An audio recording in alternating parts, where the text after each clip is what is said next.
Good evening from Darjeeling এর শিটং। বহুত দিন থেকে ভাবছিলাম শিটং এ আসবো। আমি যেখানটায় আছি সেটা শিটং। এই হচ্ছে আমার প্রপার্টি সামনে। আর এই শিটং এর দারুণ একটা লোকেশন, আমার অফবিট লোকেশন বরাবরই পছন্দ। টুয়েলভ কে সাথে করে নিয়ে চলে এসেছি। এই শিটং এর যে প্রপার্টিটা আছে সেটা ডিটেলসে বলবো এবং রাত্রের ভিউটা কেমন পাই সেটাও বলবো।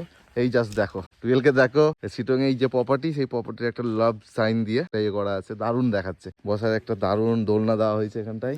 শিটং এর যে প্রপার্টিটা আমরা স্টে করেছি সেই প্রপার্টিটা হচ্ছে, আমরা ছিলাম অ্যাকচুয়ালি নিচের রুমটাই, আর প্রপার্টির মেন রুম হচ্ছে এটা, লিটিল হিল হোম স্টে। এখানে কন্ট্যাক্ট নাম্বার দেওয়া আছে। এই প্রপার্টিটা আমরা স্টে করেছি, আর এই প্রপার্টির যে নিচের পোর্শনে দেখতে পাচ্ছ সেখানে আমরা থাকবো। নার্সারি গাছ টাছ অনেক আছে, যেমন এখানে দেখো ফুলের গাছ টাছগুলো আছে, যেমন সামনেও সাজানো আছে। এই হচ্ছে প্রপার্টি, ইয়াস, আর এই হচ্ছে নার্সারি।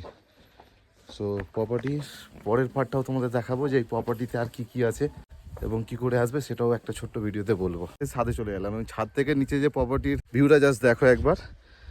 এই হচ্ছে প্রপার্টির ভিউ। আর এই প্রপার্টিতে সব থেকে ভালো যেটা, প্রচুর ফুলের গাছ লাগানো এবং নার্সারিও আছে এখানটায়। এবং এই প্রপার্টির উপর থেকে দেখো জাস্ট ভিউটা দেখো, দারুণ ভিউ কিন্তু। আর এখানে প্রত্যেকটা বাড়িতে দেখি সেই ফুলের গাছের বাহার, সব জায়গাতেই। আরও আপডেট দিতে থাকবো এই প্রপার্টিতে কি কি আছে এবং রাত্রিবেলার সিনারিওটা কেমন হয় এই প্রপার্টির, সেটাও আপডেট দেবো।